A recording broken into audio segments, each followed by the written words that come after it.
Yep. Dude, this is real bar talk.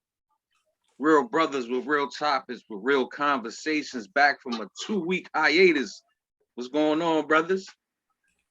Peace, my brothers. Good. Peace. Back in the building, Peace. as they say. I'm Brother Nonchalant. I go by the name Exact Truth. Magna Carta. Brother JC. What's goody? What's goody? What everybody sipping on today? First, smash them likes and hit up the subscription. But I got I'm a little light, little ginger and vodka. All right. What's up, Ginger ale, my bad. What's up, brother JC? What you drinking on today? I'm back to apple pie.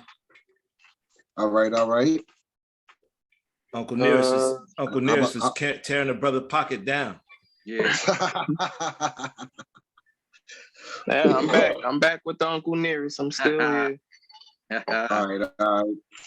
It's gonna be a no drink night for me.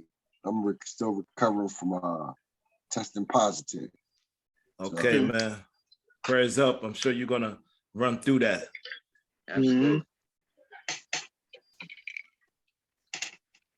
All right, so, where we starting off with tonight? Anybody can jump in. I don't have no particulars. But hold on.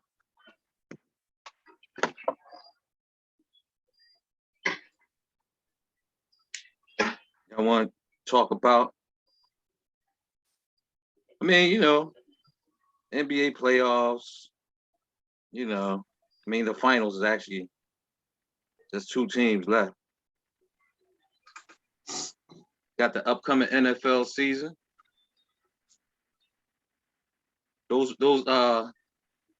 I didn't check out that movie Hustle. I gotta check that out. But yeah, it's a pretty good series thus far in the finals. Oh yeah, I've been enjoying those games. The Up Nation got the home court back, as they should have. And these last 2 games are gonna be very interesting, as it has been so far. Please enlighten me because I haven't been watching. I'm a Sixers fan. I'm not a fan of the NBA. Okay. What we got? What I'm missing out on? A pretty good series. Yeah, you're missing out. This is some good basketball being played and some good coaching. Yeah. Terrible refereeing. Well, that's probably been the most consistent throughout the year and playoffs. I don't know how they could be allowed to be that bad, like I said before. Who have the calls been in favor of? Everybody on any given night or any time. So they trying to make a 7-game series? That's what it seemed like. Flip of a coin. I feel like it's going to be 7. I feel like the way the series is going is home court is going to be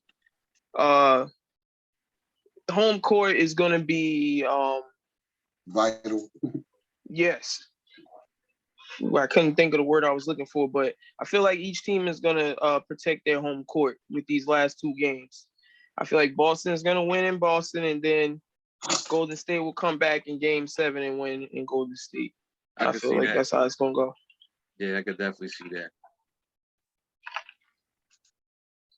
And the refs, last night was pretty bad. Yeah, but it wasn't so bad that it made the game bad though. At least that, but they just made some calls, and you're like, come on, how they call that? Yeah. It was like that. Exactly. And that's what I'm saying. They consistently are bad. Like like I said before, I don't know how they're allowed to do that. Me neither. I saw that one play where Gary Payton Jr. or the third, I can't I don't know if he's the third or junior, but it's Gary Payton's son. He went up for a shot, and when he went up for the shot, they called foul because he fell, but he actually tripped over his own feet. But they called the foul. I said, Eddie, you saw the replay. He tripped over his own feet, and they gave him the foul. I said, wow, I don't know how they did that. That was definitely a bad call. They missed a few. Or I should say they called a few that they shouldn't have called. But overall, the game was good. Steph Curry. Go ahead, Zach. I was just thinking that you were bigger, man. After all of these years and all of these refs, they have so many years of officiating that, you know what I'm saying? It just would be, nobody's going to be perfect. Yeah, we all know that. Like, damn, just more consistent, more realistic call. If you will let them play because it's the finals, all right, cool, we understand that. But again, just call the foul evenly. You know what I'm saying? Like, don't just be like blatant and then just like it seems like they missing calls and then trying to make up calls. You know what I mean? So I don't know. Like, but overall, like you said, it's a good series. It is. It's been good. Boston let a few slip. Steph Curry ain't hit 1 3-pointer last night. Broke his streak.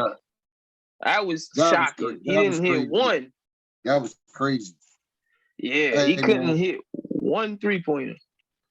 How many did he attempt? How many? Oh, he's attempted 9? Wow. Yeah, 0 for 9. He ain't hit one. What's the Andrew Wiggins played big yesterday. Yes, he did. Andrew Wiggins did play big. I think that was Boston's best chance to like win that game and then go home and close it out. Because there ain't too many times you're going to get Steph not making shots like that. So good luck for them on when's the next game? I believe it's Friday. Yeah, them games been off and they late. I wish they had a Saturday game where I didn't have to wake up early. I mean, they did have one on Friday. Yeah, and I think they're going to have another one Friday too. Because they're giving them the 2-day for the travel. But I do like the fact that they switched it back to the 2-2-1-1-1. Because remember, for a minute, it was 2-3-2. I hated that way. Yeah, I felt that favored the away team. Me too. Absolutely. But even with that, it may or may not, because even for the away team, even if you're home for 3 games, it's hard to win 3 consecutive games at home or no matter where you are. You know what I mean? Facts. It's just hard to win unless you're just that good, whatever, but it's hard to win 3 consecutive games, just period. It definitely is. But if you still 1 game at home, you like, we get 3 games at home. So you imagine what if you just win 2 games? That format might have favored the Sixers, yo. We damn sure went on the road in the game. Well, those 3 straight in a row, man, you could take about 3 of those and still won. I kind of knew Curry. I don't know where y'all was at with it, but I kind of knew Curry just because it and not just with Steph. When any superstar, whatever, when they have a night like he did with the 43. Oh yeah, the game before, game 5. Yeah, or game 4. 4. Game 4. Yeah. Then usually the next game is going. I know it's going to be that bad, but you know. How much did he finish with? 16. But he ain't have no threes. Picture that.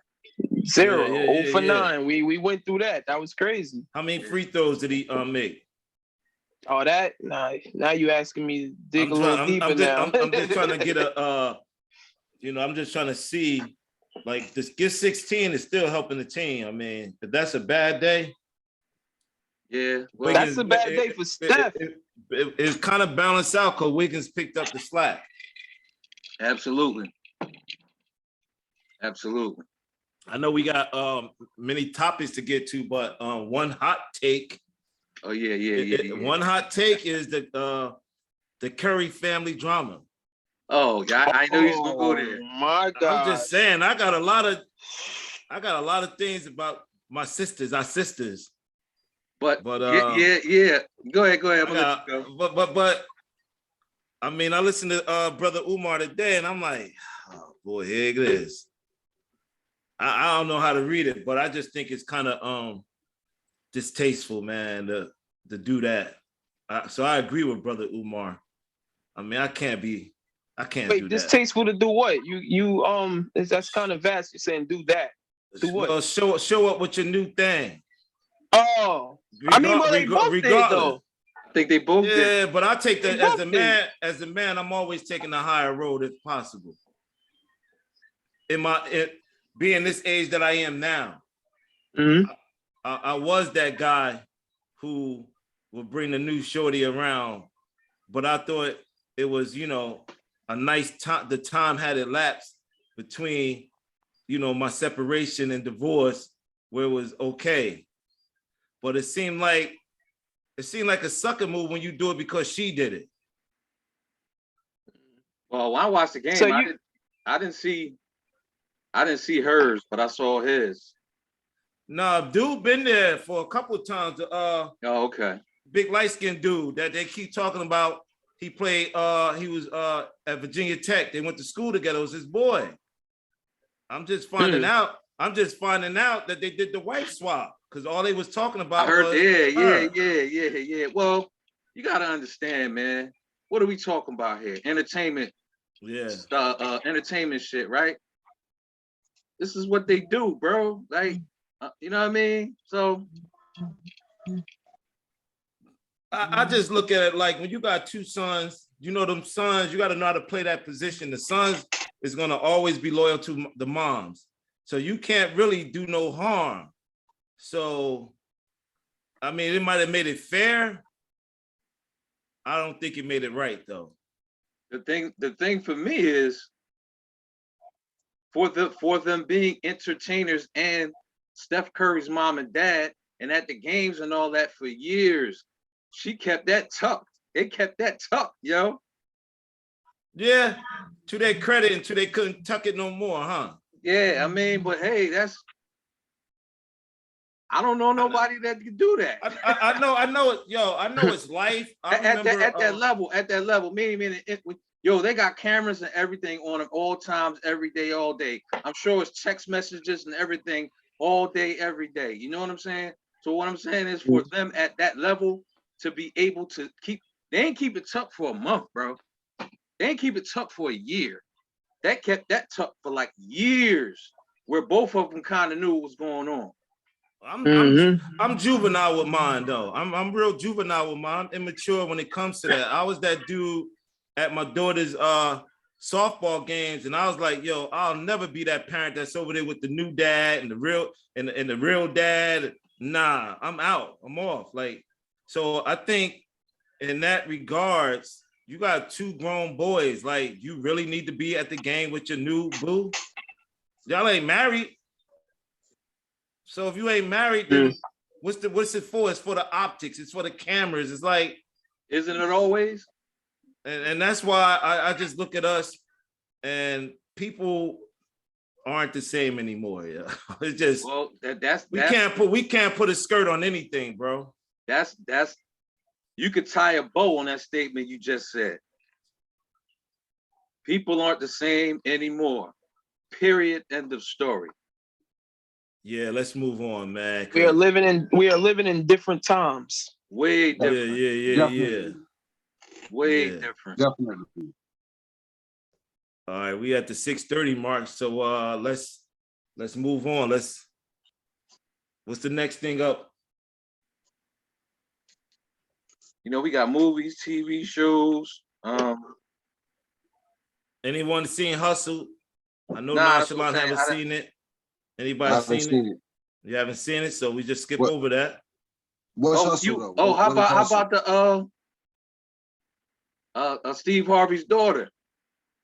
Man, I got bars for days, yo. I had a 2-day soliloquy with various people on my Facebook page about that whole thing. And my whole I had a couple females that wanted to join in, but my Philly brothers didn't respond, so I just left it at that. And my whole question was, what is an appropriate age? I'm not going to say for a woman, since we are appealing to the brothers. So what is an appropriate age for us to go find a queen and settle down? What would you like your queen to be? Right now, not where we were back, you know what I mean? Like what we did before, but like, what do you think is an appropriate age to pick a queen when she should have that run up out of her? I mean, I don't think there's a thing called an appropriate age. I just think you have to have the appropriate mindset and where your mind is, because instead of trying to find a mate, find yourself first. Right. Yep. Once you do that, then you can kind of figure it out a little better.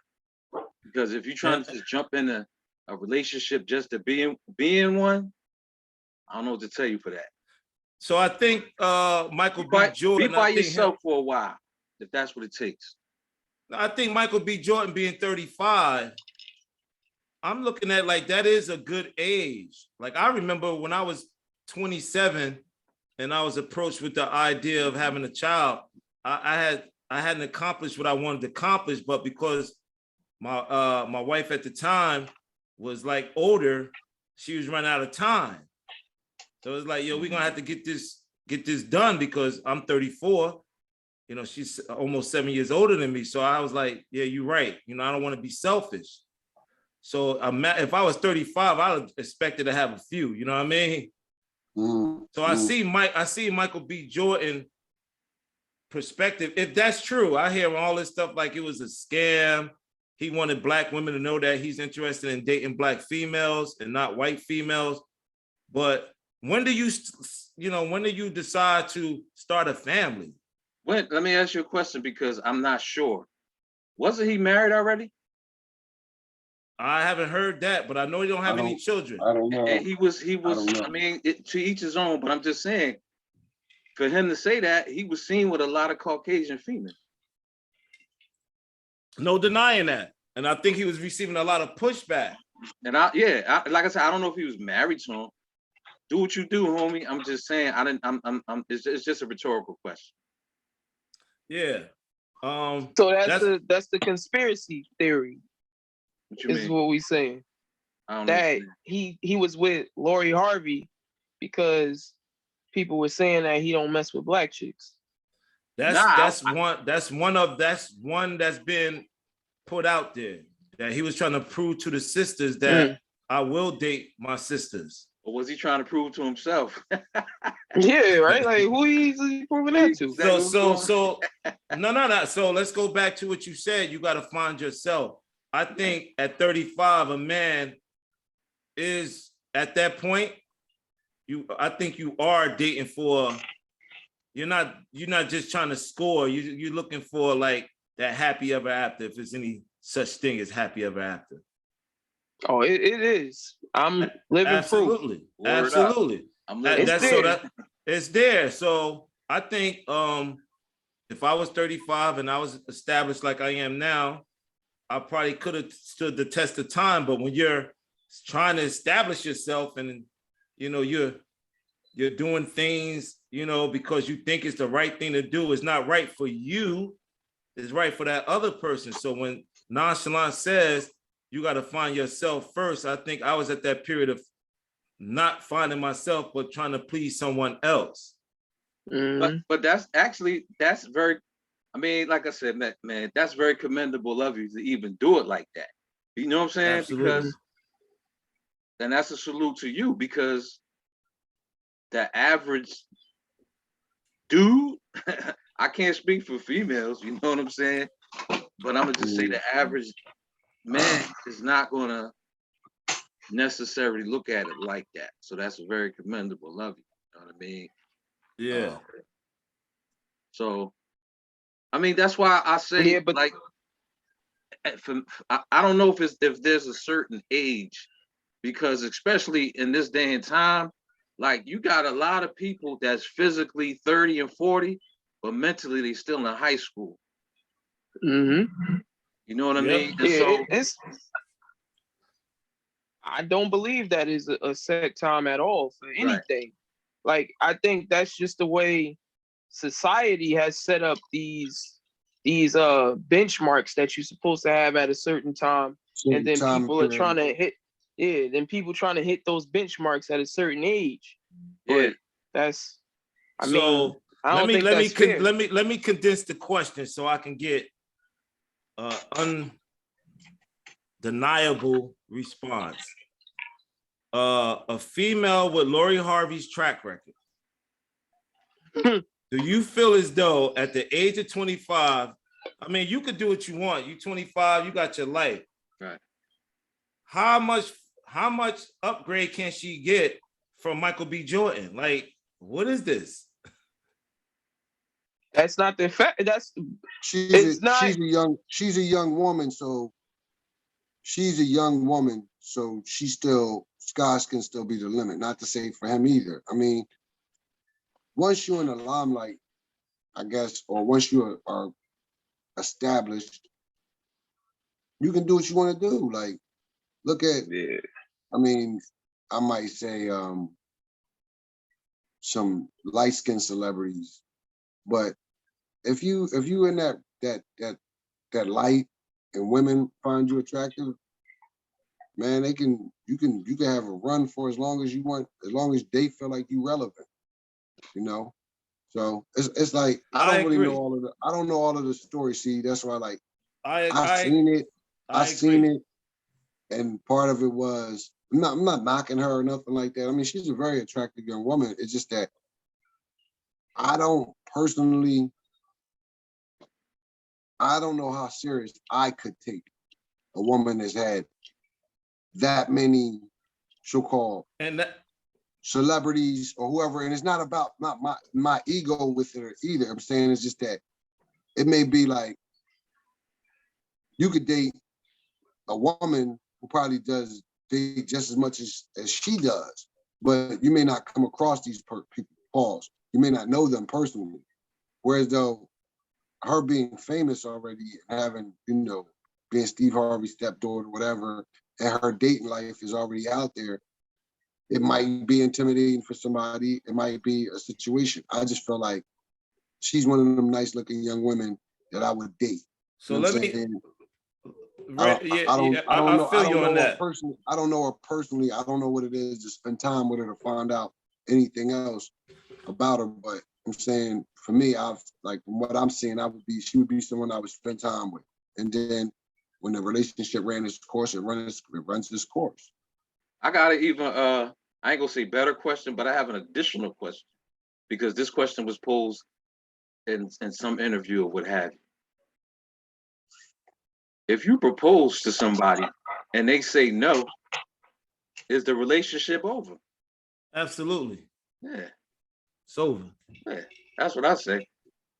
Well, I would say yes, but to answer that question, I feel like when you're proposing, you should know if the person's going to say yes. If you questioning, if I propose, are they going to say yes?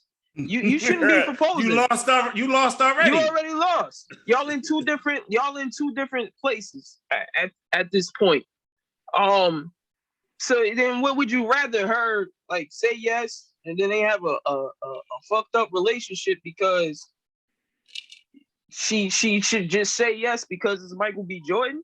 I mean, I just put it in the perspective of myself. Like, I was with my wife. That's my wife now, but we weren't married at the time. And I wasn't going to marry her when I was 25.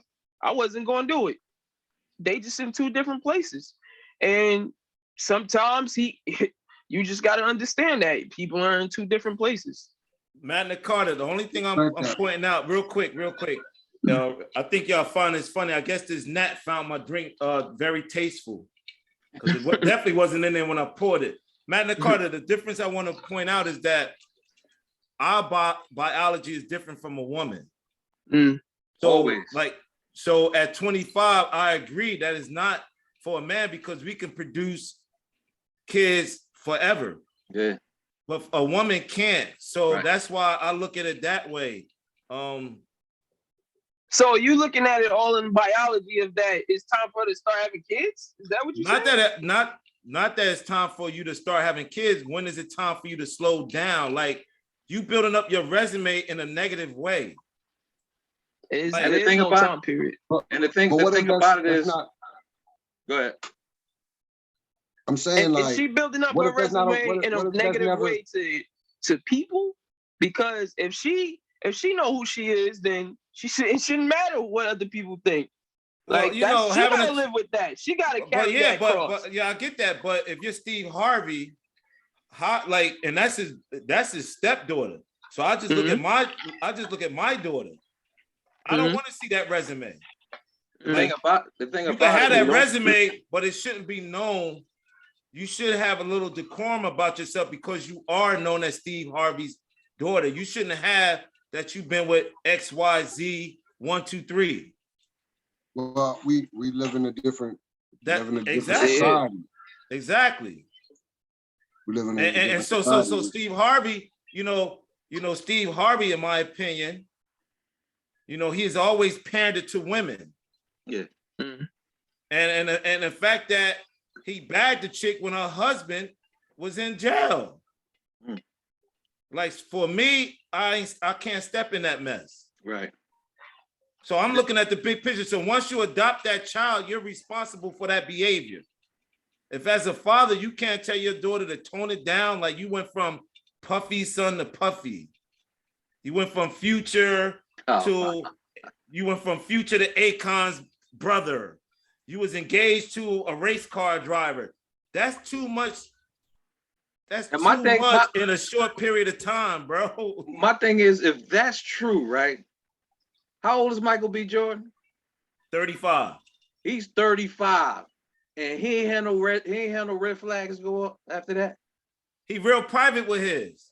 Nah, I'm saying he could be private with his mentality. What I'm saying is, all them red flags ain't go up. Well, do I want to propose to her? Like, so that's what the conspiracy theory come in. I don't know what he prescribes to. I don't know how he get down. None of that. I don't know actually her either. I don't know none of these people personally. But I'm just saying, if he's 35 and she's what? 25. 35 and 25. That's two different worlds. Number one, I'm not saying it can't happen. No, not saying that. I'm just saying when someone is 25 and someone is 35, that's two different type of mentalities. Maturity. Off the rip. You know what I'm saying? So all I'm saying is, I don't know her history or his. Right. For him, and what was the because I don't know the whole story. What I've heard is he proposed to her and she turned him down. My thing is, I don't know how long they've been together, but if these things that are being said are true, as far as whoever history, for him or whoever, there was no red flags that went off that was like, hold up, she not the marrying type. You know what I'm saying? Well, that's why you ain't supposed to propose. Like, I'm just saying. That's why I'm more willing to say that it was a scam, yo. Okay. That's why I can't see that, like, because the thing about it is, male or female, everybody's not a marrying type. Right. And that's okay. There's nothing wrong with that. That's what they mean by that's what it means by she for the street, he's for the streets.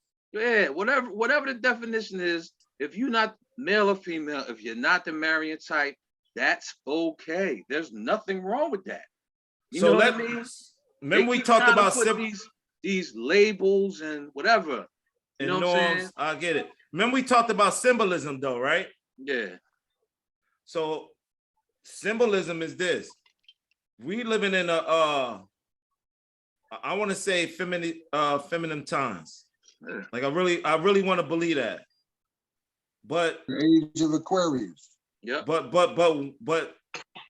women don't want to be held accountable. They always got a loophole. So if we say, well, if the brother's been locked up, that means you've been leading the nation. So embrace that. But they don't embrace their shortcomings. And I don't know if it's because they ain't being taught like that's the part right there. Yeah, because now it's all about clout chasing. It's about my IG page. It's about everything that's not substance. Yeah. Somebody said too many people. What was that comment? Said too many people want to be wives, something like that. No, he said it's too many women. I forgot that want to be that could be mothers but can't say they wife. Yeah. There you go. I said it this way. There's too many women that they can be mothers, but they can't be wives. You're right. Yeah, but I said it this way. There's too many women that want to be married but don't know how to be a wife. That's true too. So when we're courting, we're gonna pick up the tab as alpha males. We're gonna pick up the tab. We're gonna pay everything if we're able to. What are you bringing to the table? I think one of the things is, and this is where I kind of get in, I ain't gonna say I get into trouble, but this is where I get into the disagreements, is too many people don't know what their role is. I remember you said that before. That's what I'm saying. And so when you stepping into a role that's not yours, it's gonna be fucked up. You know what I mean? It's gonna be fucked up. Know your role, know your lane, know your place. And the thing about it is the thing about today's world, they don't live by that. That's why you have no accountability, because it's like everything goes. So you can't hold me accountable for nothing because everything goes. I'm not wrong. I'm always right. That's just how I do. That's just how I feel. So when you have that mentality, then how can you say that somebody's wrong? Respect to Steve Harvey as an African-American male. He's older than I am. He's older than all of us. I just feel like we put people on pedestals, and are they really leading by example? I mean, no. A millionaire. Respect. I had a stepdaughter. My mom had another child by another man. Respect to all those people. I got sisters. I got all that. I was raised by women. But at the end of the day, for our people to move forward, the African-American male has to take control of the situation, because like this thing is all dysfunctional now. And I really feel it's to exterminate the African-American man. I really see that. Like at the end of the day, that's what I see, the extermination of us. I think they've been trying to do that since the beginning of whenever. You know what I'm saying? But I just think with the rise of social media and things like that, everything is more intense. Everything is more in your face. Everything is more. You don't have a break from it. You know what I mean? You don't have a break from not knowing. Like before, like to find out the news or whatever, you had to wait till what? 6 o'clock and 11 o'clock, right? For the news. Those days is gone. The news is, as soon as something happens, it's right on your phone. Yeah. 2 second style. So you have no time. You don't have no time to think about it. You don't have no time to recover from things. You have no time unless you just shut down all your social media links. Turn your phone off, turn your computer, TV off, and let yourself be with yourself for a minute. But people don't do that. You know what I mean? People don't do that. You know what I'm saying? So, you know, this is what it is. This is what it is. You have to somehow find what's it called? A safe haven. to where you can go for your mental for your mental space, you know what I mean, or your mental whatever that is that allows you to detach from a lot of bullshit. It ain't easy. I'm not saying that, but to detach from all this bullshit, sometimes you got to get away from all the bullshit. And when it's right in front of you all day, every day, that's a hard task to get away from bullshit, because what it seems like is everything is bullshit. That's what it actually seems like. Real shit. That's a perfect segue to if y'all anyone got any final words on that? No, I'm done. I would love to have that segue to that rare species topic. Oh yeah. Because I spent 12 hours studying that guy, man. I can't believe what I was hearing. I can't believe he resurfaced. Oh my God. Expound on that, brother. Exact. I mean, all it was for me was, like I said, I've been in the crib under the weather, so I just was on YouTube and I heard the statement that this dude said. I was like, who the fuck is he? Like, that's the first thing that came to my mind, because I was like, I didn't. Yeah, just for people that's listening, like, who is this guy you referencing? His name is Reverend Jesse. Jesse Lee. Jesse Lee Patterson. The second messy Jesse. Yeah. And I was like, to me, what always happens is it's easy to hear somebody and have somebody make you angry without like knowing what their cause or whatever their thoughts are, whatever. So I had to listen to him just to hear what he's saying. Basically, is a sellout ass Uncle Tom ass nigga. I called him Samba. I mean, my thing is be ignorant of what's in front of you. He says he grew up in Alabama, and the fact that he grew up in Alabama and that there were slaves even down there, that black people pulled themselves up from their bootstraps.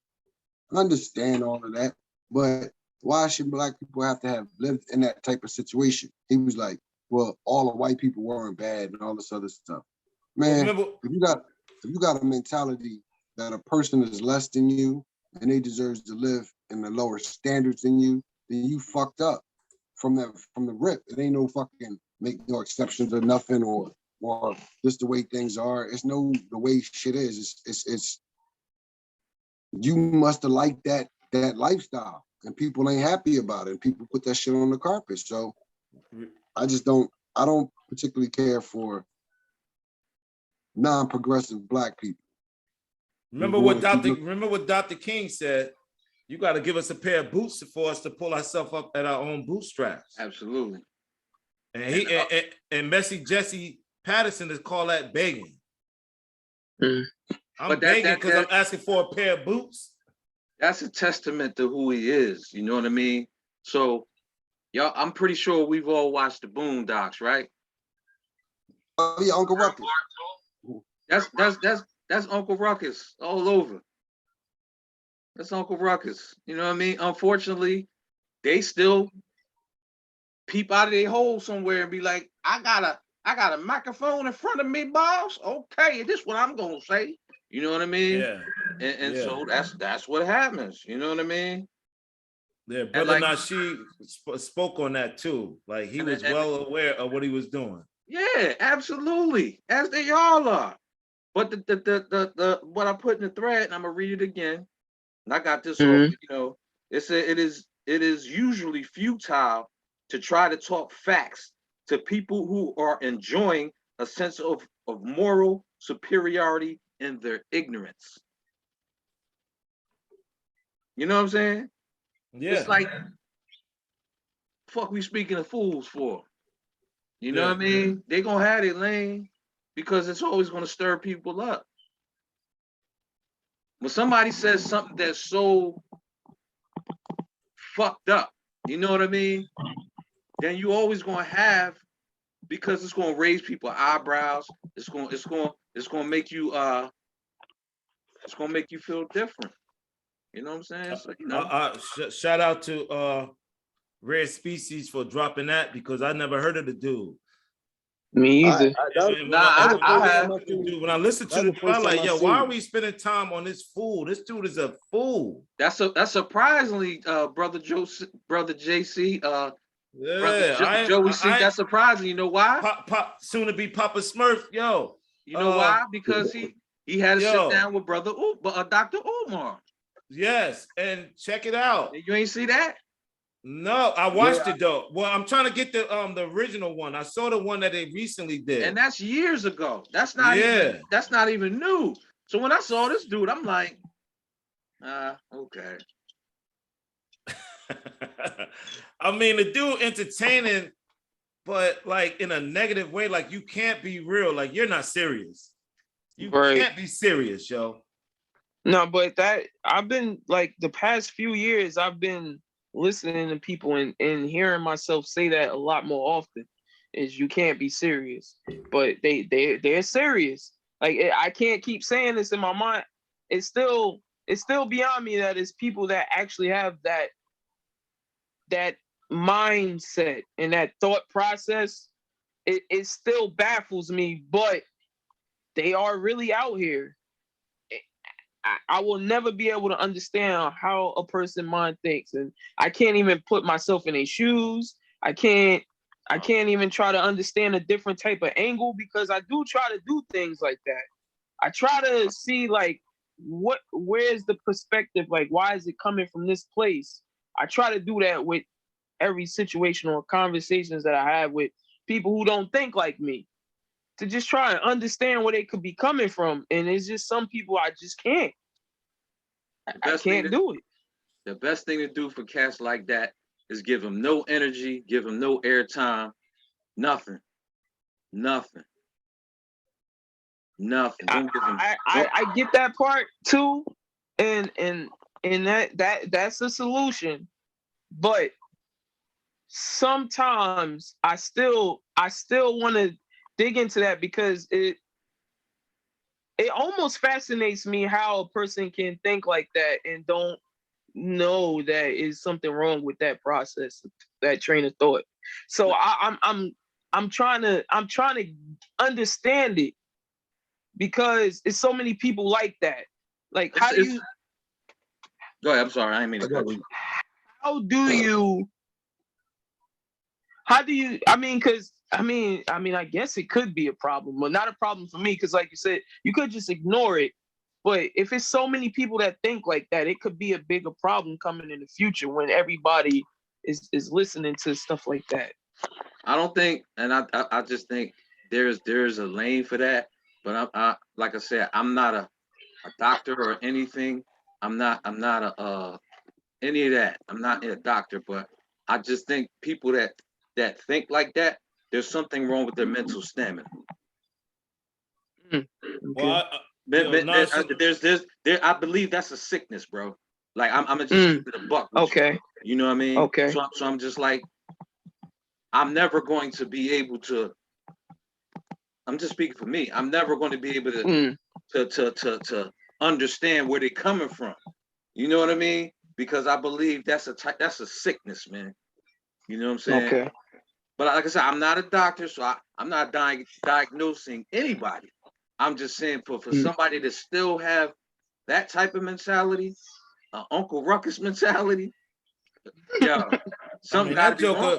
Something got to be wrong with you. That joker worse than Samuel Jackson and the Django, yo. That's Uncle Ruckus. All of them are the same, man. Like, Samuel Jackson and Django, he wasn't a cartoon, but that's Uncle Ruckus, bro. It's the same thing. It's the exact same thing, except it's not a cartoon. Live action. It was live action. That's the dude that think.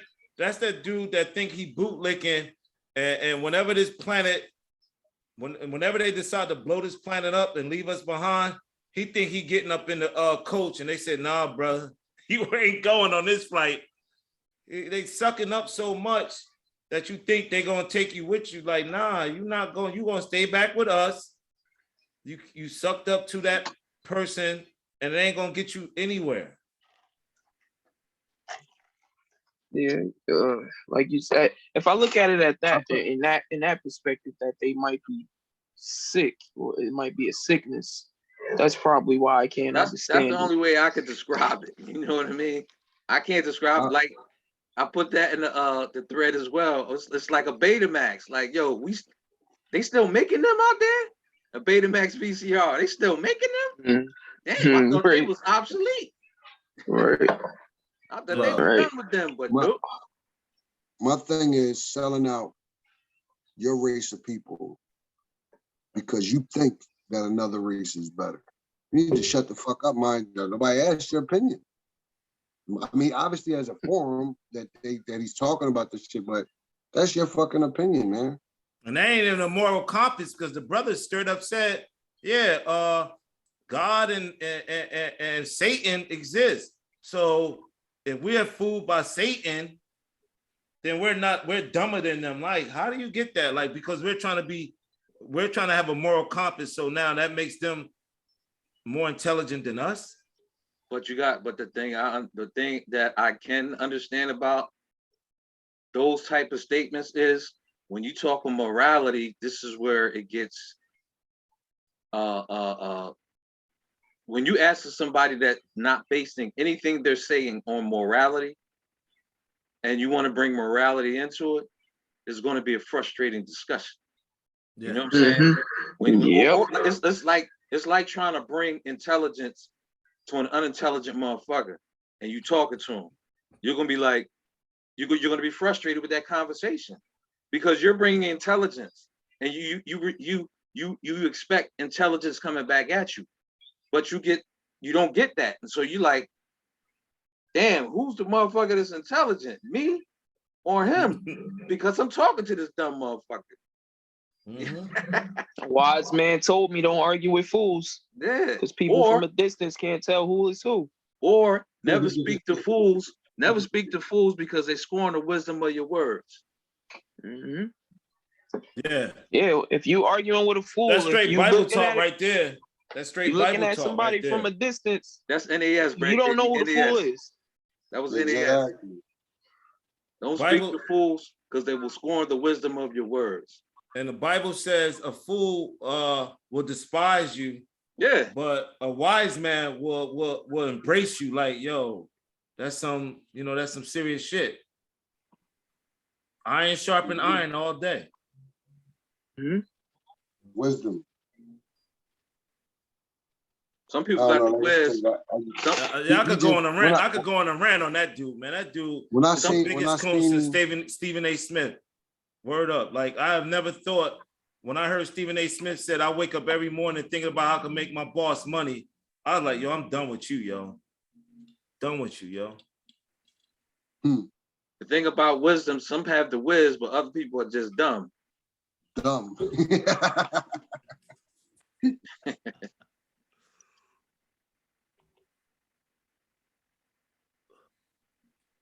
What are we moving on to?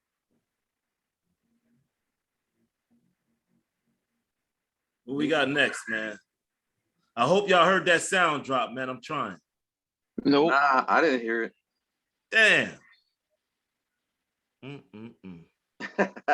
Sounded good. It sounded good to me. How y'all heard it earlier though? I didn't. You unplugged something. Damn. Because I did hear earlier. We building a plane in the air, yo. And they ain't a smart thing. And they ain't a smart thing to do.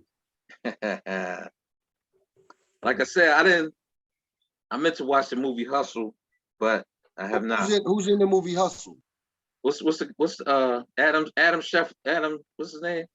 Adam Sandler. Adam Sandler is the main character. I believe he's the GM for the Sixers, right? Or a talent scout, something like that for the Sixers.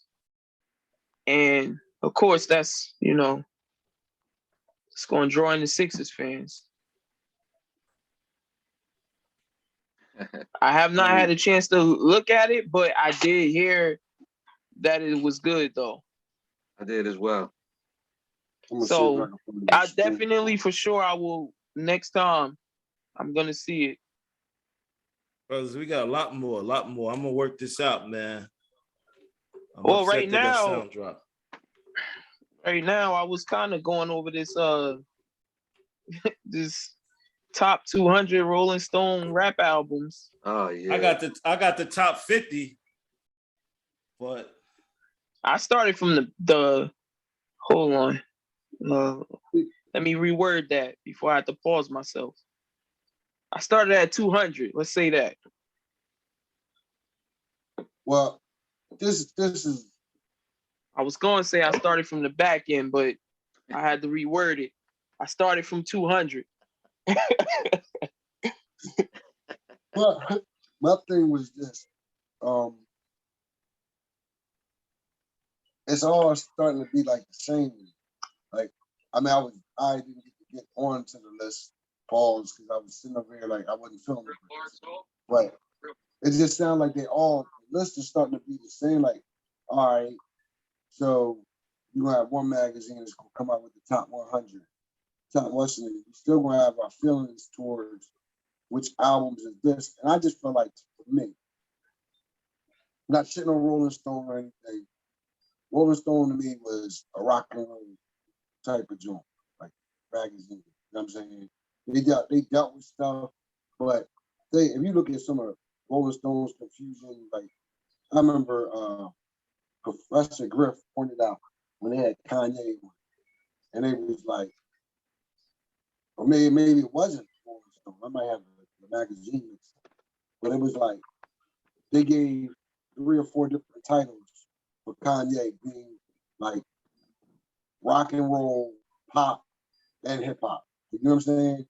I just like, to me, all of these lists and stuff like that, man, these editors, the magazine people's opinion on what they think the albums is like, if they wasn't really in the trenches when all this stuff is going on, it's like, it's hard for me to be like, I mean, you can go for popular, you go off of popular radio and say that's the top 200. And that don't mean that that's the best hip hop album. You know what I'm saying? So yeah, it's always gonna be opinion based. That's why, I mean, because your top 20 is gonna be different from a lot of people's top 20, just like mine is. That's just their top 20. That don't mean we have to agree with it, but everybody has an opinion, so that's just theirs. I know we're not going to agree with it. I looked at number 1 and I already didn't agree with it. That's why I started from 200 to see what they was doing at that side. But I'm looking at the top 20. Of course, I don't think everybody's going to agree with that. But my top 10 or 20 is going to be different from everybody's top 10. I mean, we can still look at it and just agree and disagree. And we could look at it as the top 75. And I was gonna say the top 20. I was gonna say the top 20, but I have to look through all of them to find out what was left off. I don't agree with nothing in the top 20. I think what happens is like with the top, like even with the top 75, like basketball players, like if we make our own like that, we can make our own from it. Yeah, it'll be a better. I'm just saying. I think it'll be a better gauge on what's really real. You know what I'm saying? Because when you start dealing with entertainment venues, whether it be MTV, Vibe, Rolling Stones, these are magazine outlets. Their bottom line is to make money, just like the music industry is. Their bottom line is to make money. So they're not basing it on what's really real. You know what I mean? Like if you want a more honest, you're like with magazines and TV shows, you're gonna get the watered down version of what it really is. You know what I'm saying? You're not gonna get the real, you know what I mean, until you ask the real people. You know what I'm saying? People are like, well, what are the real people? If you have to ask that question, It's like if you go into a store and you have to ask how much something costs, then you probably don't have enough money for it. You know what I mean? So it's the same thing. Like if you have to ask who are the real people, then you probably lost from the door. Right. You know what I mean? So, you know, Rolling Stones is Rolling Stones. You know what I mean? They ain't recognized Run DMC until Run DMC was almost done. You know what I mean? So it's like, it was like drop that knowledge, my brother. Let me hear that. It's like they ain't recognized running them until they drop My Adidas. That's like 3 albums in. You know what I mean? That's 3 albums in. So like, you telling me they ain't acknowledged Run DMC into Aerosmith? Yeah. Come on now. That's what I'm saying. And we were done. And we were done with them. And when they dropped that album, we were done with them. I know I was. No, Raising Hell was the shit, bro. I ain't gonna lie. It was shit. But now, I started having the side eye at him. Nah, Raising Hell was the shit, bro. Why? Like just on the song Walk This Way, yo. Yeah, I got you on that, but I'm just saying listen to that whole album. I started looking at them crossword like I felt the same way when they made Pause. I was like, yo, what are we doing now, yo? But like when they did I think the album after that was Run's House in '88, right? That's when I was like, this might be a done deal. You know what I mean? But like I said, once you get to Rolling Stones and all these outlets, they are about popularity. They're not about what's really good. Because by the time shits get to Rolling Stones and all that, shit has been watered down tremendously. You know what I'm saying? So like I said, it's a good thing. It's cute and all that for Rolling Stones to put out a top 200 or whatever it is. But like I think what we all just, I didn't see the list, but I think for the most part it's going to be what I think it is. It is who they think I was. It is who I thought they were. Well, since we already put it in there and Pause, we already talking about it.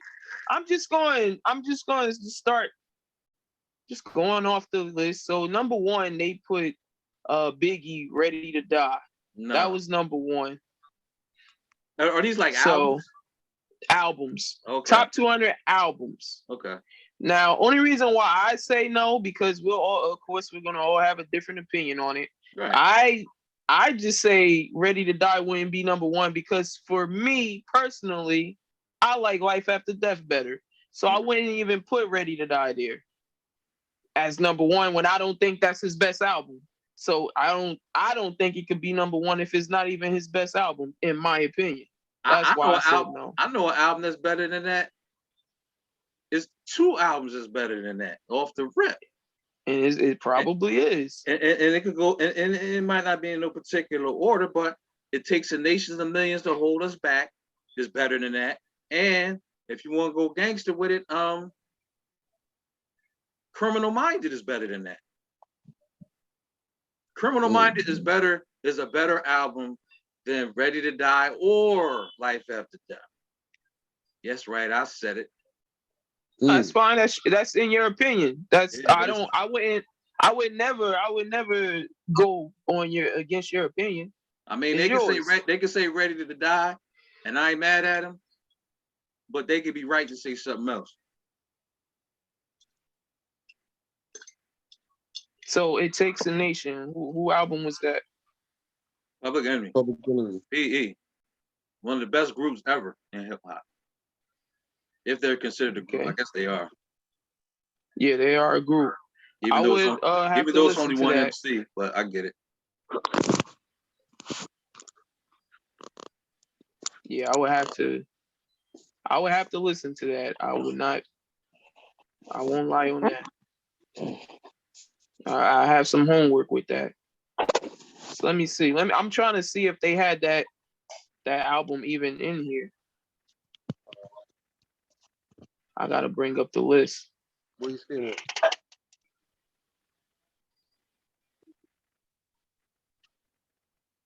My bad, fellas. I know you still over there building an airplane. Go ahead, do your thing. You can hear me? I can hear you, yes. All right, bet.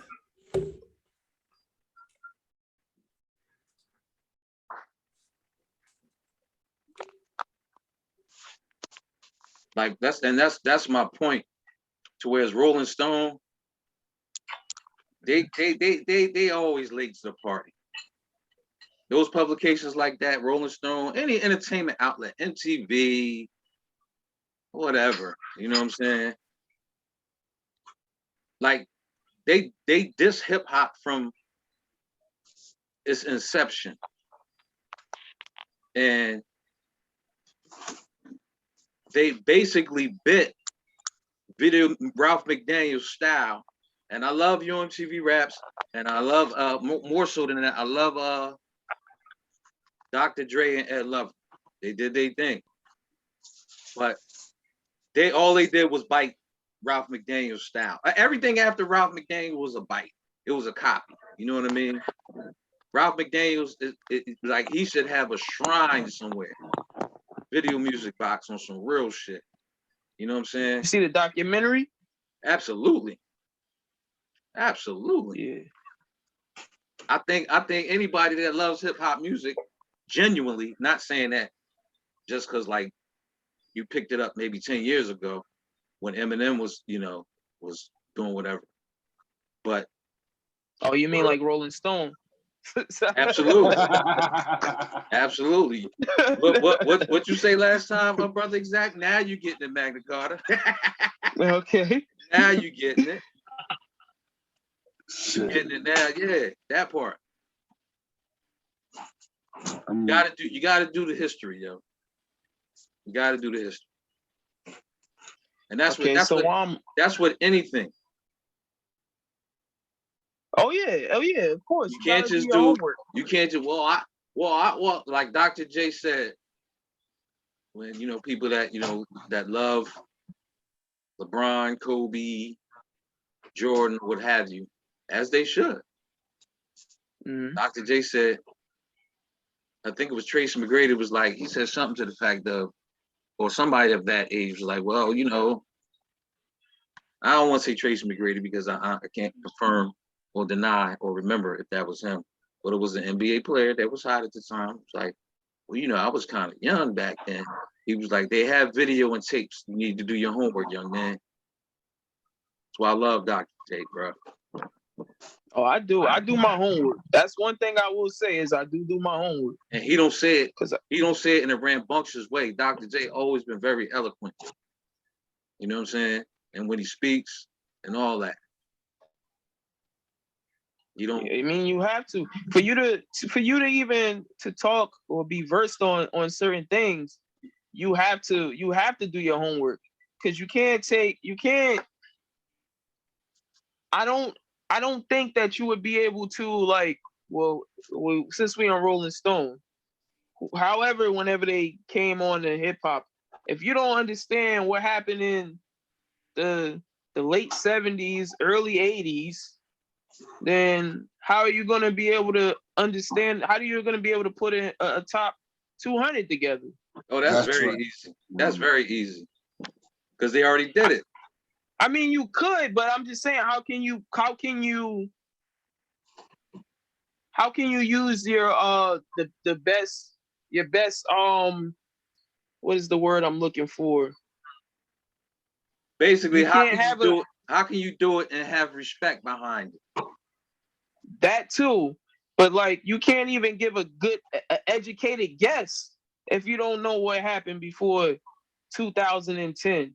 That's what I'm saying. That's respect, though. Yeah. Respect covers all of that. Yeah. Yeah, like, and I also like I don't know if I probably always said this to Brother Joe when it comes back to Dr. J or whatever, because yeah, Jordan is my favorite player, but Jordan always went back and said without no Dr. J is no Michael Jordan. He said that. And I'm like, then I gotta take a look at this Dr. J guy. And I start watching some of his stuff and I'm like, damn, like I told Brother Joey C, I said, if I was growing up at that time, I think Dr. J would have been my favorite player too. This dude was amazing. He was amazing. Because one of the things, like when Stephen A. Smith, I mean, I keep saying the dude's name, but you know, it slipped out. Pause. He was asking Dr. J the same question, like, who's your top 5? And this might have been, it was over 10 years ago. But anyway, he was like, and Dr. J's top 5 didn't say the normal top 5. And that, you know what I'm saying? He ain't say the Jordans or the LeBrons or the coach. I don't think he said none of that. Or he may have, but he may have left out some players that's the popular thing to say. And he said, you know how old I am, bro? See, you know, the dude was like, how can you say that? You know what I mean? And he said, listen, I've seen these guys play. A lot of y'all haven't seen these guys play. So, you know what I mean? So of course you're gonna say who's popular to you in the generation that you came up in. Of course everybody's gonna do that. You know what I mean? He said, but I've seen the whole gamut. Y'all haven't seen the whole gamut. You know what I mean? So I can say what I'm saying because I've seen these guys play. And I decided to have respect. I respected that. Like I said, not everybody's gonna be the same. I'm just saying for somebody that's like that calls themselves, well, maybe that's too deep a term. I was gonna say historian. And Rolling Stone, or none of these publications are historians. Hey fellas, can y'all hear me? Yeah, loud and clear. Yeah. All right, bet. Yo, So like going back to that Stephen A. I saw that interview when he named his top. Dr. J named his top 5, and Stephen A. looked at him like I was like, are you kidding me? Like you can't respect this man's opinion. He's your elder. Right, exactly. And he looked at him like with some straight disrespect, like how you not gonna have MJ in your top 5? Right. Right. So exactly. That's why I explained when Nonchalant made his statement that he made about, you know, it takes a nation. I can't, like I said, I can't push back on your opinion. First of all, you were there. I wasn't. You probably felt the music, and I wouldn't have been able to feel it at that same time because you felt the energy from when it was fresh. So you probably know the effect it had on hip hop. I can't say, I'm gonna say you're wrong. I can't. I respect your opinion. And I can't even say if it's a yes or a no. I can't. I just say that's your opinion and I respect it. I can't push back on your opinion. I wasn't there in 88. Right. I wasn't there in 88. How am I going to say no? I respect that. I can't say no, but speaking of that album, they had it at number 4. Nation of Millions? Yeah. Okay. That was the number 4 album in the top 200. Okay. I can see that. I mean, God, dog, like this is amazing because I could go in for days for Dr. J's top 5 if I remember it, but let's stick to the topic. Yeah. I mean, we can always go back and forth. I was super pissed at Stephen A. when he said that. I was like, yo, do you know who you talking to? Exactly. You didn't see this Joker play? Right. Dr. J probably forgot more players than Stephen A. know.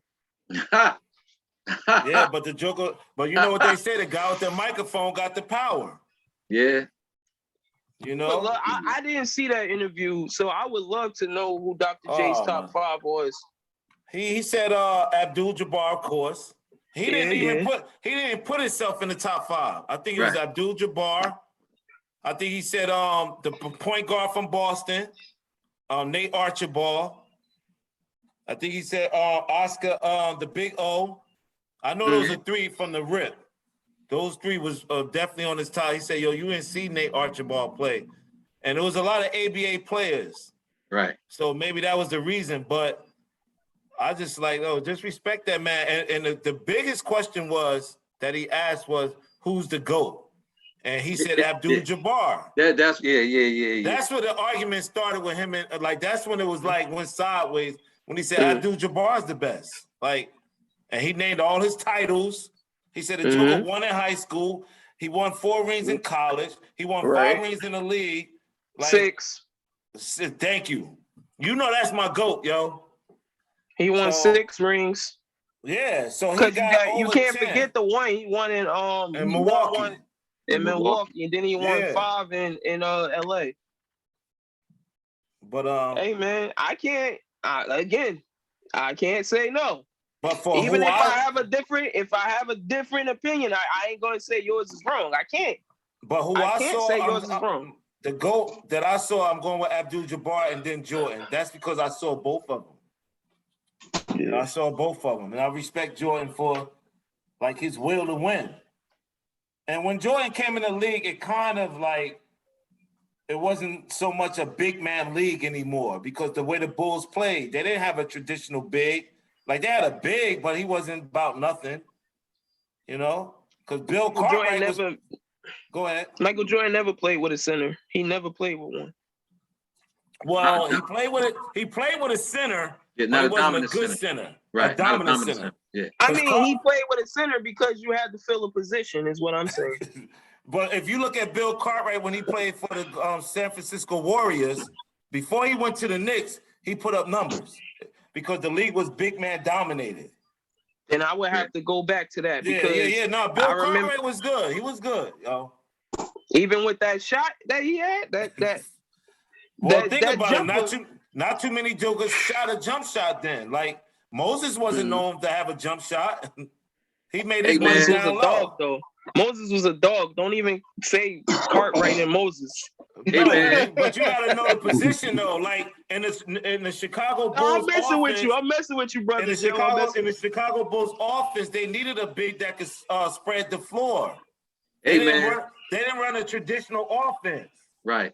What's the dude, the big man that played for Boston that went to the Sixers but went back to Boston? Al Horford. Yo, he be hitting that musty ass jumper, yo. And he ain't making none of them for us. Yeah. He was hitting them last night though. Nah, he was hitting them all series. But that shit look uglier than Medusa. Yeah. And they going in. But they going in.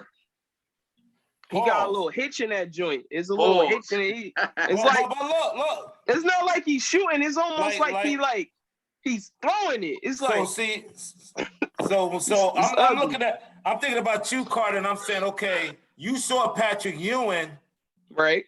But before Patrick Ewing was Bill Cartwright. So Patrick Ewing was just a better shooter than Cartwright. Now, if you saw Patrick Ewing in college, he never even got a chance to shoot the ball. At Georgetown, he did not shoot at all because we had too many stars, so he didn't have to shoot. So that's why John Thompson was like, yo, how is he gonna transition to the pros? Like, can he shoot the ball enough? He like, yo, we didn't need him to shoot. And Patrick Ewing might be one of the best shooting big men that I've seen. Definitely top 5 for me. For a legit center. I'm saying legit center, top 5. I'm not talking about no Dirk Nowitzki. Right. I'm talking about center, pure center, like back to the basket, block shots, rebounder, center. Patrick Ewing is top 5 shooting centers. Him, Elijah Wan, your dude Sabonis, he could shoot. We on a rant now. We off the rails. Oh yeah, we ran off the rails. Damn, we did. Because Elijah Wan had the turnaround, but he wasn't a face-up shooter like Pat Ewing. Pat Ewing will get you in the corner and be buckets out there, yo. Hey man, yo, Elijah Wan could shoot too. Yeah. He ain't no Patrick Ewing. Yo, who would you take? Let me ask you, brother JC, who would you take? Elijah Wan could shoot a jumper, yo. No, as far as a shooter, I'll take Ewing, but as far as a big man, I take Elijah Wan because he had more moves, like he had low post moves. No, just say what it is. He was better than Patrick Ewing. Absolutely, he's better. No, absolutely. We just talking about shooting. We just talking about shooting, though. I'm just talking about face up, facing the basket. There's 2 different shooters. Like, look, Joel Embiid. If you want to say shooter, better, whatever. Right. So we only talking shooter. We only talking shooter. That's fine. He's better at that too. Joel Embiid, I think so too, is a better face-up shooter than probably, let's say, the dude, Olajuwon. He's a better face-up shooter than Olajuwon, but Olajuwon is a better low post scorer than Embiid. That's what I'm trying to say. I don't know. I got you. But you know what I'm saying. We're gonna debate that. We're gonna debate that because I'm Olajuwon did not have three. Can shoot face up. He didn't have 3 point I'm range. talking about against Pat Ewing. No, I'm just giving you an example. Yeah, he didn't have a 3-pointer, but he did give you a face-up jumper. Yes, he did. Patrick Ewing can shoot that shit, yo. Pat Ewing can shoot that shit, yo. Olajuwon. No, Patrick Ewing can shoot that shit. He can shoot that shit. Don't get it fucked up. Pat Ewing can shoot that shit, yo. From deep. Seen him. From deep. From deep. What, like 20-footer? Absolutely. Yeah, I seen that, and I seen Olajuwon do it too consistently. Right. Well, we're gonna have to get into that debate. Yeah, well, we're gonna have to pull the highlights up. But it's close. It's close. close. As far as shooting, yeah, it's close. Yes, that's why I'm not mad at it. It is close. Hold up, real quick. In the pros, we can agree that Olajuwon had a better career in the pros than Ewing.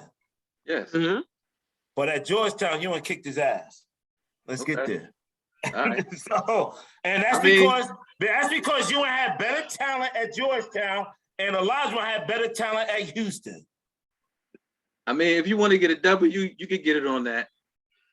But if you want to wrap that, could that Georgetown team beat that 5 Slam and Jammer team though? We beat them. What do you mean? Can we beat them? We beat them. I gotta do my homework. Look it That's up. all I'm asking. I just asked the question. Hey. Okay, y'all beat them. I'm gonna watch it. Watch that shit, yo. It probably was an upset too. All I know is they have Georgetown favorite. I ain't never seen Olajuwon get dunked on by Scottie Pippen and then punked. He got dunked on in practice. Remember they played together. Hey, nobody see that. Hey man, Patrick Ewing, yo, definitely, man. I respect that dude, yo. I love Patrick Ewing. I ain't gonna say nothing bad about him. He a piece of shit, though. I heard he ain't shit, though. As a person, he a piece of shit. But I can't take nothing away from his talent, yo. I think that's across the board with most people that are good at what they do. A lot of them are fucked up individuals. You know what I'm saying? Yo, you be hard pressed to find people that's talented and very successful in the area. To be like, when you see him, you be like, damn, that motherfucker's an asshole. Nonchalant, your favorite fighter said, I met a lot of great people, but I ain't meet a lot of good people. Yeah.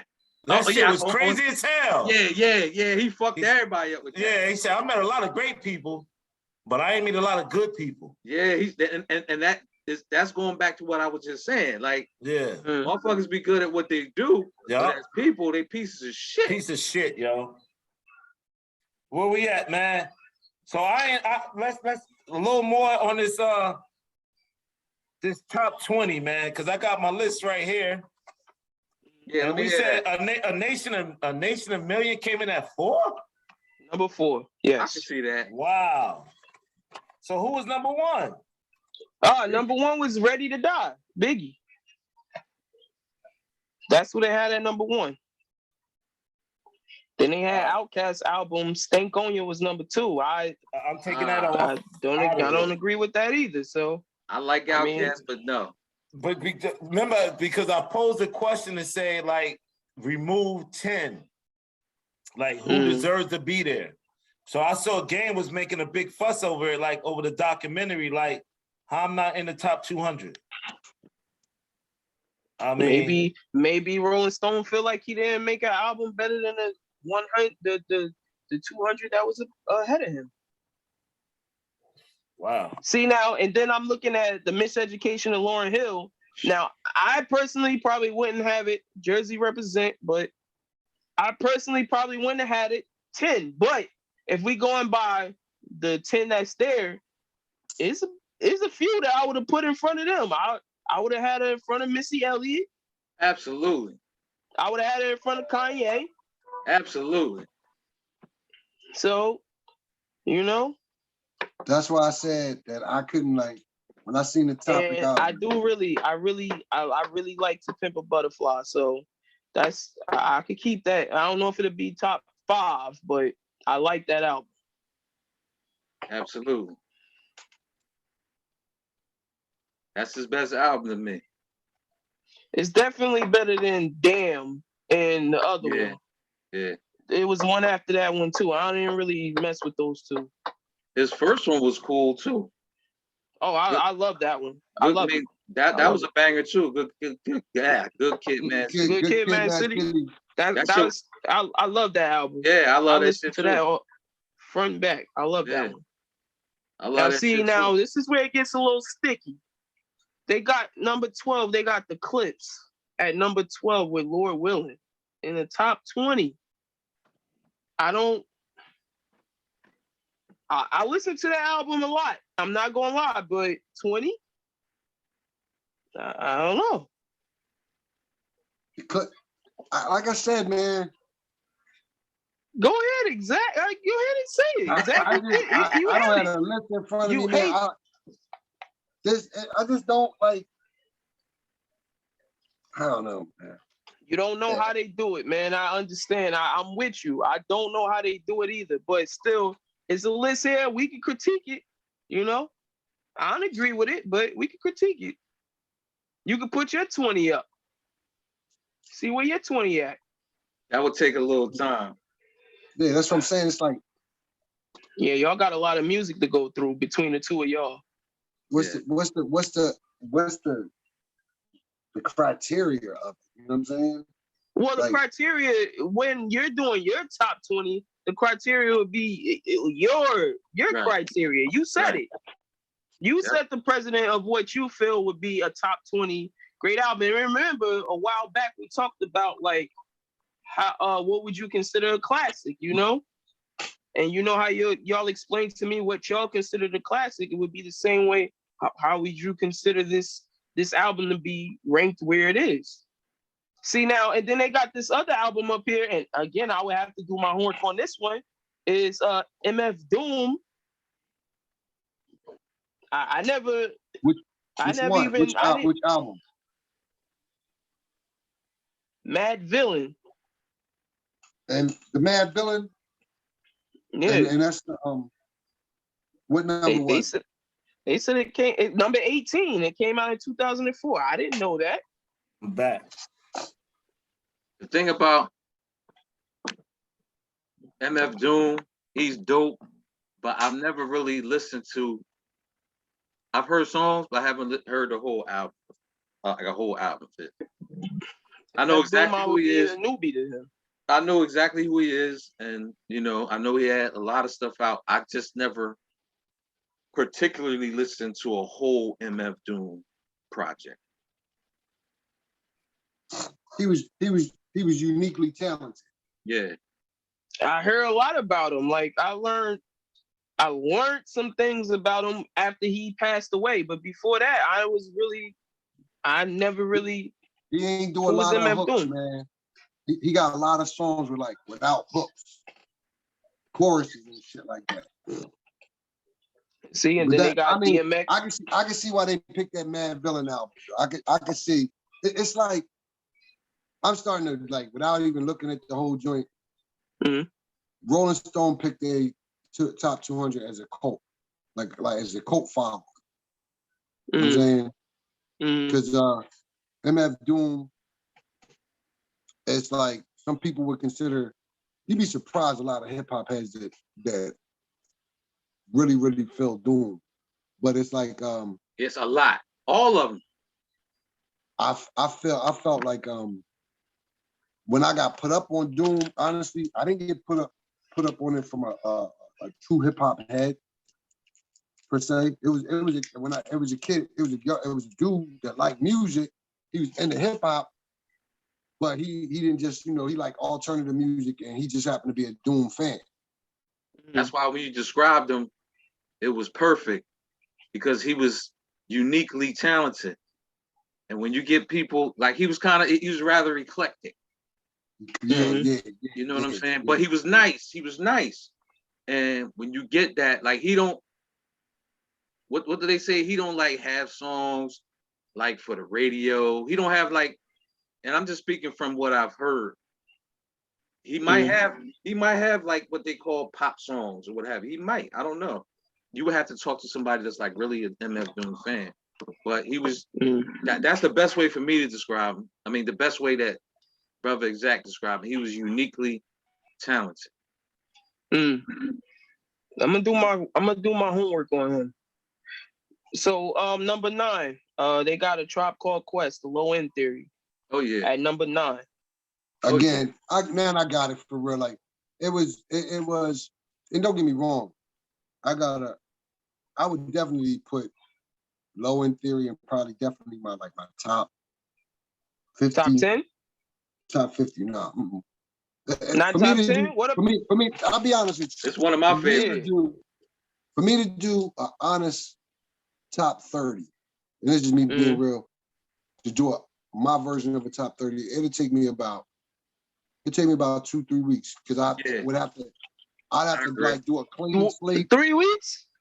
Yes, bro, because there's so much music there. Like I said, I said it is a lot of music between the two of y'all.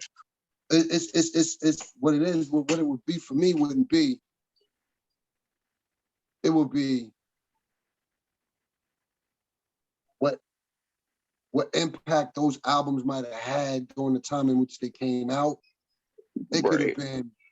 It could even go from the stance of the album really being a decent album, but the following behind it. Like, see, I could see them saying Ready to Die. Like, to me, this is going to be like, I wasn't crazy about the whole Ready to Die album. It's it's a favorite album of mine at the same time, but it wasn't like I was crazy about it, whereas though I couldn't relate to everything that was on the album. You know what I'm saying? Like me personally, you know what I'm saying? Like even like the Where the Paper At. Like, you know what I'm saying? Like I can go through songs in it, and don't get me wrong, but I kind of like you. Like I think, in my opinion, Life After Death was a better album. I think music-wise, I think it was put together. I think the way it was put together, everything. Even though it was 2 albums, but I like the way the album was put together. It showed growth. So, like I said, it depends, man. Like for me. What about the most egregious top 20 omission? Like, there's no way Nas Illmatic should be 24, yo. That's blasphemous. That's disrespectful. But that's see, this is what I'm saying to you. Like, yeah, how is Illmatic 24 and the Clips is 12? Yeah. Because that makes no sense to me. Now listen, I listened to the Clips album. Again, I did too. I love it too. But still. Listen, I'm gonna say it again. I think them dudes was nice. If they had rapped other than that cocaine shit, the Clips would definitely be a duel that would be like they would get a lot of honorable mentions. But I wouldn't get a. But let me ask you a question. Let me ask you a question. That grind number 6. They put that album on there. They put that album on there to me off of Grinding. Let me ask you a question. What about Kanye number 6? Oh, go ahead, Nonchalant. How y'all feel about Ice Cube's America's Most Wanted and Death Certificate? Those are top notch to me. I agree. Both of those would be within my top 20, my top 30. At least my top 25. I put them in top 25. Yeah, that's definitely top 20 for me. That's why I said, like, see, we had. But for real, and like I said, I love Big. So this is I like Death Certificate better than Ready to Die. I like Chronic better than Dr. Dre 2001. Yeah, me too. Chronic not even in the top 39. I think America's Most Wanted and Death Certificate for Ice Cube, I think those were his 2 best bodies of work. Like those things, it's ridiculous. I'm leaning toward Nonchalant when he's talking about these lists. I agree with him. I do. So that's why I feel like we can critique the list and then let's make our own list. That's what I'm saying. Let's do it like that. And if it's gonna take you 3 weeks, fine. And I understand too, because the way you were breaking it down, exact, I feel you on how. At first, I was kind of taken back, like, whoa, 3 weeks, and then I started thinking, like, if I'm gonna do it, I'm gonna listen to the album again. So I'm gonna have to listen to that music again, and then it's gonna take me back to that time. And I'm like, oh yeah, I remember how it felt when this album came out this time. How it ran over.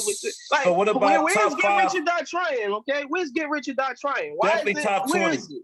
Definitely exactly. Top 20. Where's that at? Yo, that's what I'm saying. Don't get me wrong. Don't get me wrong. I'm not the biggest 50 Cent fan, but it's not put that album in at least in the top 25. Man. Like that don't. You got hate him or love him. Get Rich or Die Trying was a game changer. Okay, that album right there, Get Rich or Die Trying. It had like 4 anthems on the album. Big impact. It had 4 anthems on the album. Let's do top 5 next Tuesday. Top 5 favorite albums. I could do that. Top 5. Yeah, we going top 5. Your favorite top 5 rap hip hop albums. None of that saying. I'm just talking about the essence of rap. Whatever your top 5 is. Yeah. I'm curious. There ain't no way in the world Drake making my top 20. I don't care, yo. At all. Certain jokers not getting. They don't have a chance, yo. I don't care, yo. Yeah. Drake is impactful. Drake is also an impactful artist, man. Like, yeah, I agree, but he's impactful, bro. When I think about albums, I think about how, like, what it did to the game when it came out. That's why I'm talking about that Get Rich or Die Trying, yo. That thing when it came, pause. It boosted it took over for real, and it stopped a lot of. I'm trying to say my words. Yo, I love that album, yo. Let's see. I'm trying to wait. Hold on. Don't say that. Don't say this. But I love that album, yo. I love that album, yo. I do too. I love that album, yo. Yeah, hate it or love it, whatever the content that you may not like it, but that's the epitome of hunger, yo. It was yeah, it is. That joker was hungry, yo. He was super hungry, and you could tell. And the way they put that album together, man, it was. And to me, that's a classic. To me, as a classic. That was one of the best, most recent arranged albums in a long time. Like from start to finish, the way that they arranged the album, it was very well put together. Mm-hmm. Yeah, they gave him his. The way they put it together, they gave him. It was like, okay, we're gonna need some commercial stuff, but you can still have all that street shit on there too. And he was. I don't even know how he put that diss track on there.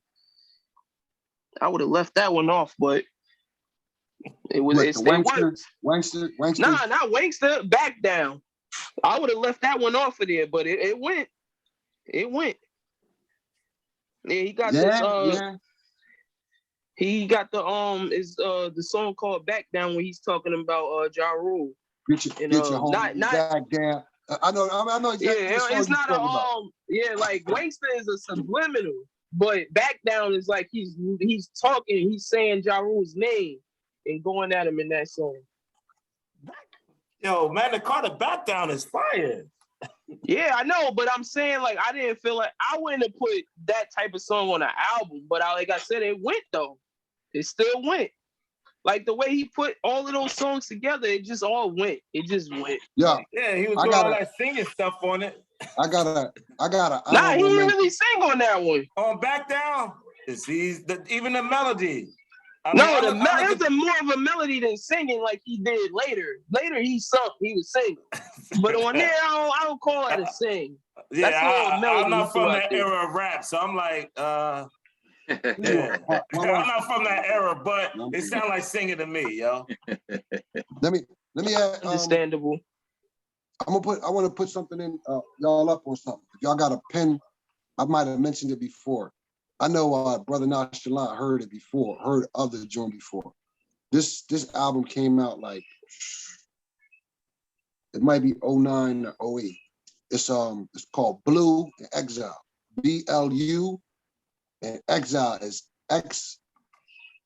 Hold on, Exile. I forgot. I think it's XCILE. Yeah, they don't spell it. The Blue okay. and Exile. And it's called Beneath the Heavens. If y'all get a chance to listen to that, he was a young boy back then, but he's not well known. Like the album didn't That's do his no crazy name. Blue. His name is Blue XL.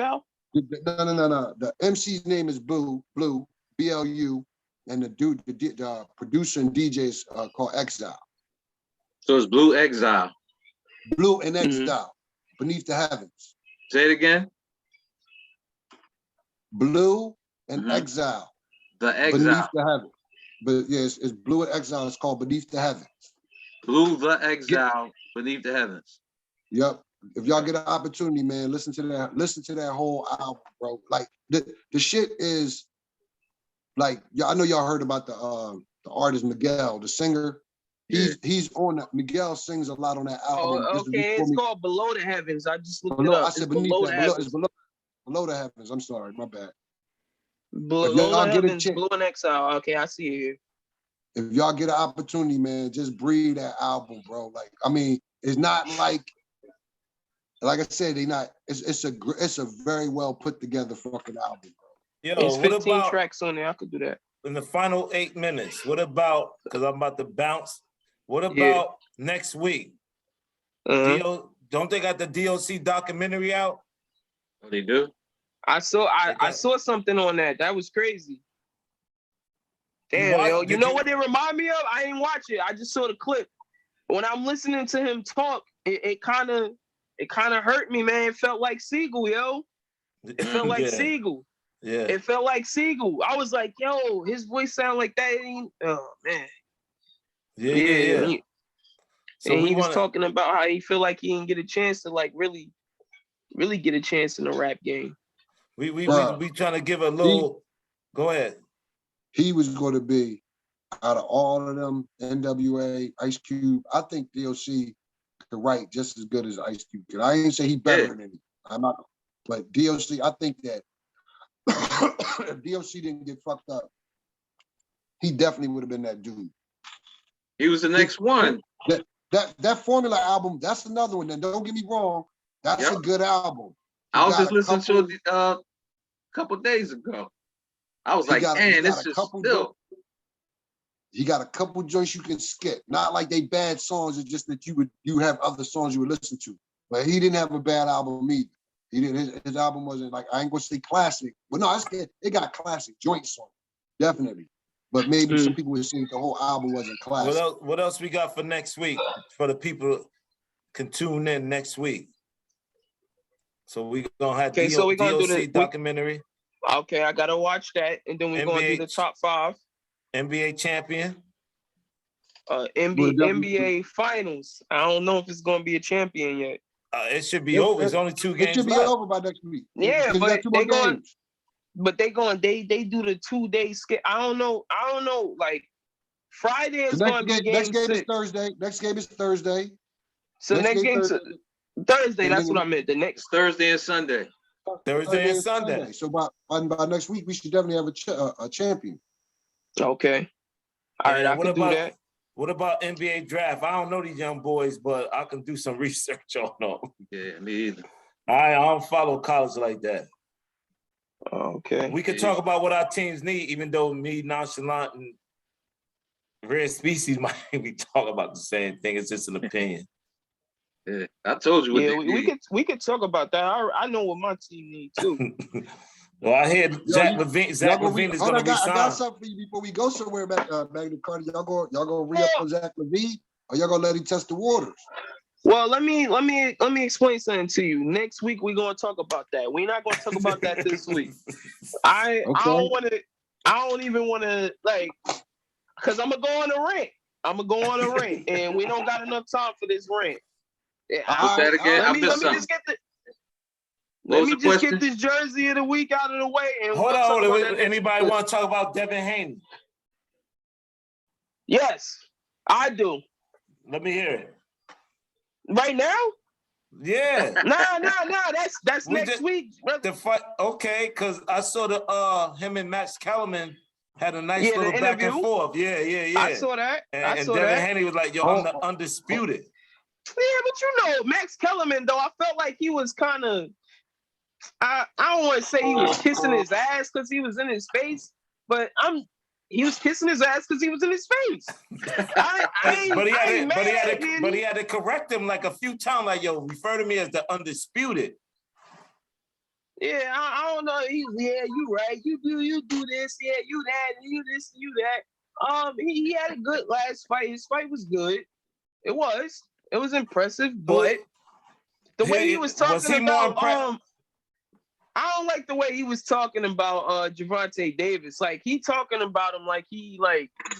I mean, I guess that's just how you gotta talk when you're a boxer. Like we was talking about nonchalant. I guess that's just how you talk when you're a boxer. You gotta sell a fight. I mean, I think that you can still talk your shit without trying to slight the next man. Yeah, throw the other dude down.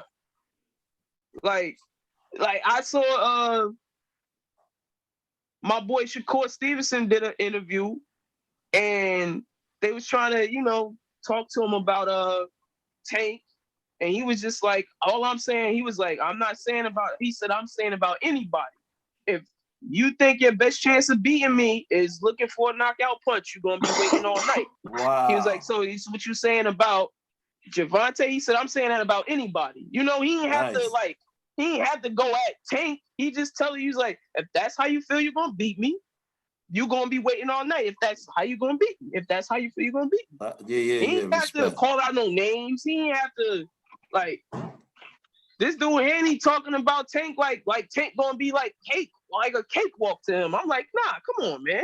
You want to sell the fight? What about Ryan Garcia Tank? I've never seen Ryan Garcia fight. I think he's the tall Mexican kid. Yeah, he is. I think that's gonna be the next fight for Tank. That'd be good, but before we even get there, I see that finally Bud Crawford and Spence about to fight. Yeah. Yeah, that's definite. When are they fighting? I thought they was fighting in November. October. Oh, they signed the shit in. Okay, good. I thought that they were talking. I thought they just was talking. No, they still talking, but they saying that it's definitely going to happen. In they October. Get that purse right. Yeah. They gotta get the purse money right, like who get this amount or whatever. Is the Horsemen in Vegas in October?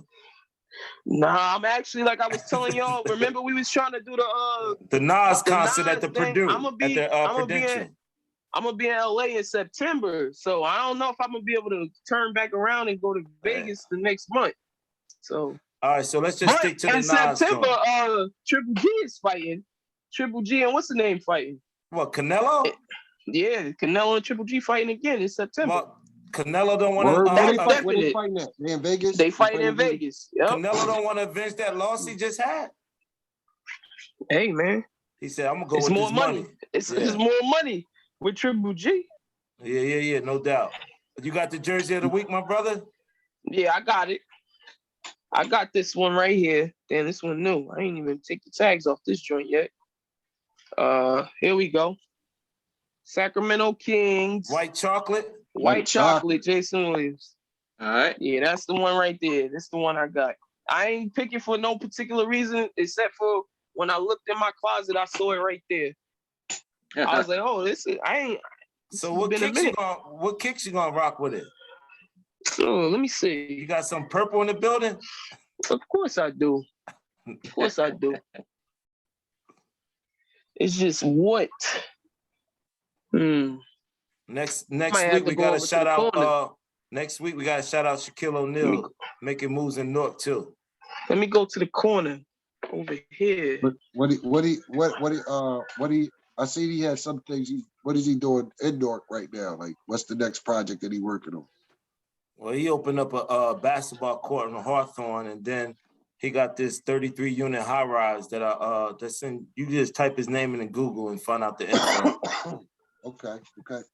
But are they what kind of housing is it? Gonna be housing for the people, or are they upscale joints? You know what I mean? Not being funny or nothing. That's why you got. Yeah, I need a week to prepare for that. North, yeah, that's a good point. They making a lot of moves out in North. A whole lot. Well, they doing moves every fucking where, but they making moves in North. But I haven't been.